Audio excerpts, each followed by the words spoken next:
Hello and welcome to Working with Miniatures. I'm Jim and today we're going to be painting all the miniatures that I painted in 2022 since I started this YouTube channel.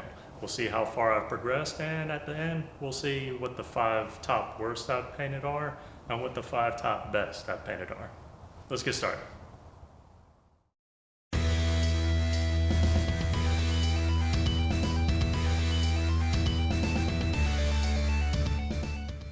The miniatures have been ordered by manufacturer and then in the order that they were painted. At the end of this video, I'll be doing a top 5 best and a top 5 worst of the miniatures painted in 2022. For the Marvel miniatures, I tried using an airbrush to complete at least a large portion on each one of them. This goes beyond just priming and adding zenithal highlights. For the Ghost Rider miniature, the OSL looks okay, but the flames are in dire need of work. These two miniatures were the first two that I've painted for this YouTube channel, and they're unique from all the other ones, being that instead of using Army Painter speed paints, I used Citadel's contrast paints instead. You'll notice that a lot of these miniatures have a glossy finish. This was actually caused by using the Army Painter's anti-shine matte varnish on all of them. And as you can see, it's not really anti-shining anything. For the miniature on the left, I wanted to point out the leaves on the base. These leaves were created using a special paper punch that I had ordered from Amazon.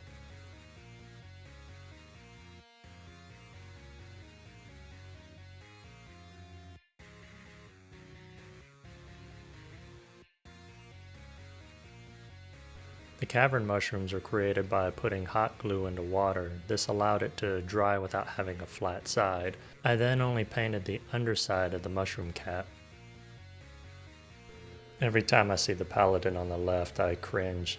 That thing looks like I painted it with crayons. It's terrible. But it was a good lesson on what not to do, especially for lightning.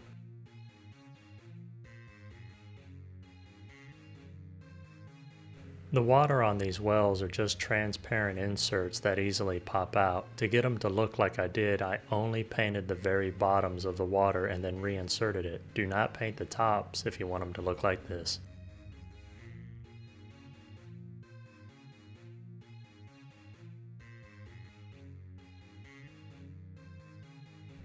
After base coating the man, I had put him in the cage and instantly realized that putting a lot of detail on him would have been wasted, as it's hard to see him as it is.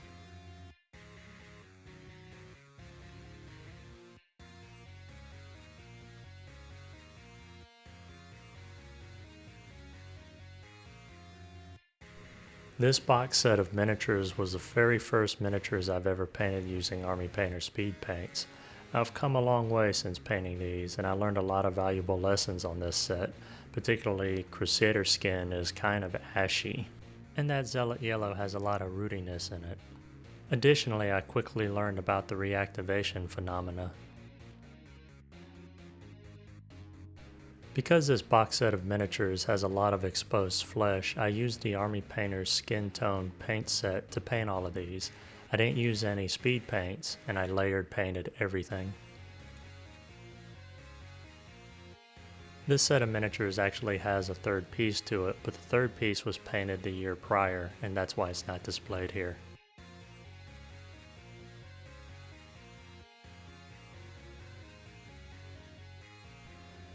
The rust on the bars and the armor and weapons of the skeletons was achieved with AK Interactive's corrosion texture, followed by a light dry brushing of Army Painter's rust effects.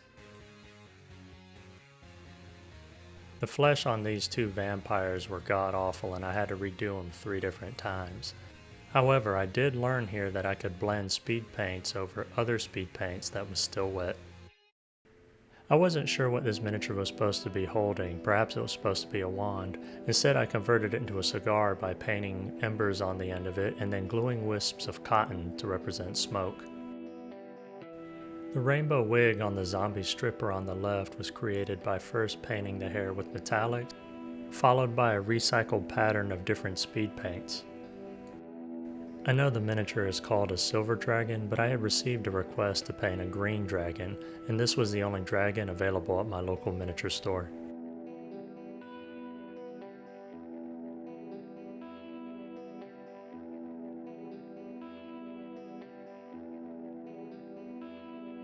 I had gone back and forth debating on if I wanted to even attach the wings to the back of this miniature.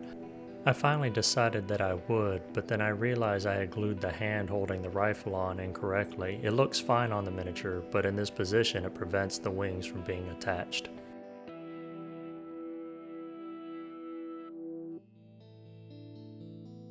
This was easily the hardest miniature I've painted to date. It is very small and there's a lot of fine detail on it that is hard to reach with a brush.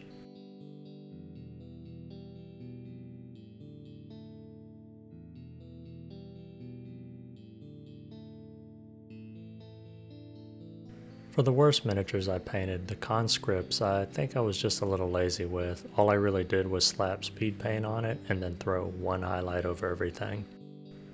My only real gripe with the server is that her skin looks very jaundiced, like her liver is shutting down. Aside from the Ronald McDonald color scheme, there is just way too much yellow in this. There's yellow in the dress, in the skin, in the bag, and in the ground. As bad as this vampire's face looks, just know that this is the third attempt to get it to look this decent.